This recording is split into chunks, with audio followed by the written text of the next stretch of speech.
Hi, this is Jacob from Trending Topics. I'm on my way to meet with Mike Borras, who is the CEO of a new gaming startup here in Vienna called Iron Mountain Interactive.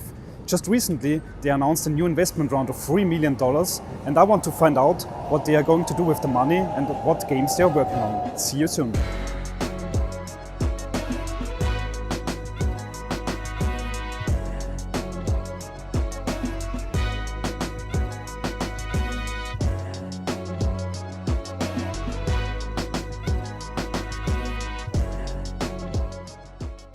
All right, Mike. Recently announced a $3 million investment. Please tell us, how did you manage to get this deal? Long time working in the games industry. I think combined we have 15, 20 years making games. Previously at Rockstar Games, previously at our startup Socialspiel Entertainment, which was working together with Nexon Korea. Unfortunately, strategy shifted, so we had to shut down Socialspiel Entertainment here in Vienna. I had the good luck and fortune of having this reputation that we've built up turn into a lot of condolence calls from people, publishers, investors, game developers from around the world, wanting to know what we're working on next and what we're going to do next. Is there going to be a new company? What new games are we working on? And thankfully we were able to talk to some of our good friends at Sony, who are partners with Oasis Games. They have a strategic partnership in China to launch PlayStation titles, and met with Oasis. They loved what we were working on. We loved the way they approached us, and from there it just turned into here are our ideas, here's the prototype, what we'd like to make, and they loved it. Please tell us, $3 million is a lot of money, in my opinion. Yes. What are you going to do with this big amount of cash? You have to think of the games industry sort of like the film industry. So $3 million is great for a small company, like a small but growing company. I like to view it as the start. Basically what they're helping us do there is stabilize the organization, grow the organization. We're ramping up the team, probably around 20 by the end of this year, and production on 2 PC console titles that we hope to launch 2019, which we'll announce a little bit later. Could you give us a hint what we are going to see? Yeah, PC, online, multiplayer. We're calling them hero sports titles, which is a genre of games that's involving a lot of traditional sports elements, so be it from baseball, basketball, football, soccer, combined with traditional what are called MOBA and RPG elements.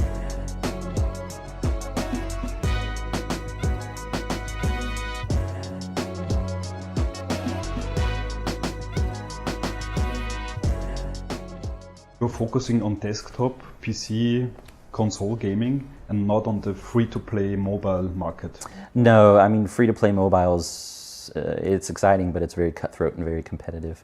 It's also very expensive. We're focusing on the Steam platform, which is one of the largest PC distribution platforms, and naturally we're working together with Sony closely on this title, so they're looking at it and trying just now start to decide where we're going to go next, working with PlayStation. Naturally, Microsoft on the Xbox platform, and Nintendo with Switch was super exciting to us.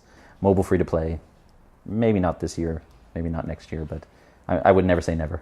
How is it different to work together with a Chinese company rather than to work together with a European or US investor? I mean, one of the things that you hear a lot about the Asian markets, especially China, is how risk averse and aggressive they are. They don't think about risk that often. When they do think about it, they start to make changes in the way they operate, and they move quickly. And that's what I like actually working with. We had 3 years of working with Nexon Korea, which is one of the top 10 gaming publishers in the world. Now working together with Oasis, which is one of the largest games publishers in China. They've given us a lot of freedom to make the decisions we want, so long as we make those decisions quickly and we move fast. Our titles are going to be released both markets simultaneously. I like to say we're going to target the whole world, but in reality we're definitely looking at a Western style game that can work in Asia.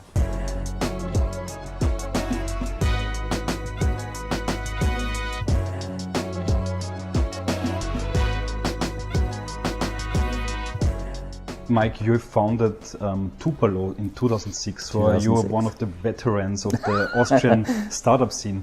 Yeah. What's your point of view? How is the startup scene in Austria evolving?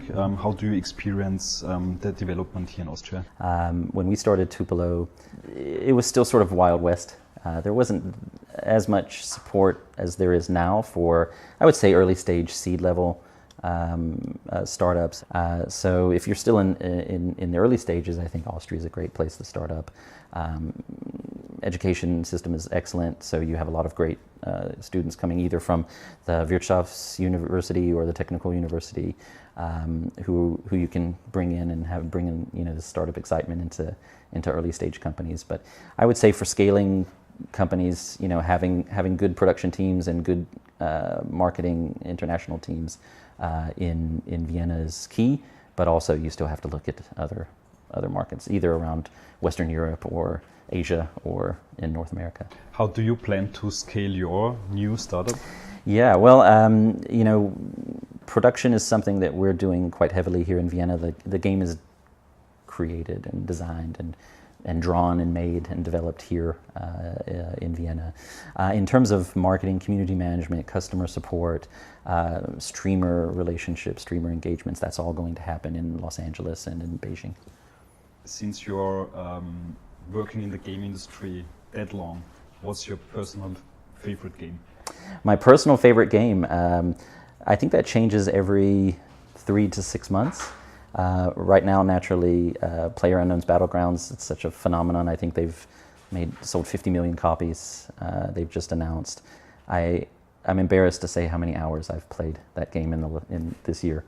So that's my number one at the moment. All-time favorite, of course, goes back to one of my first games was Super Mario on the Nintendo Entertainment System. So I've been following the Mario titles since. So Nintendo's still in my heart as a kid in the 80s playing video games. So pretty much anything that Nintendo does first party is perfect.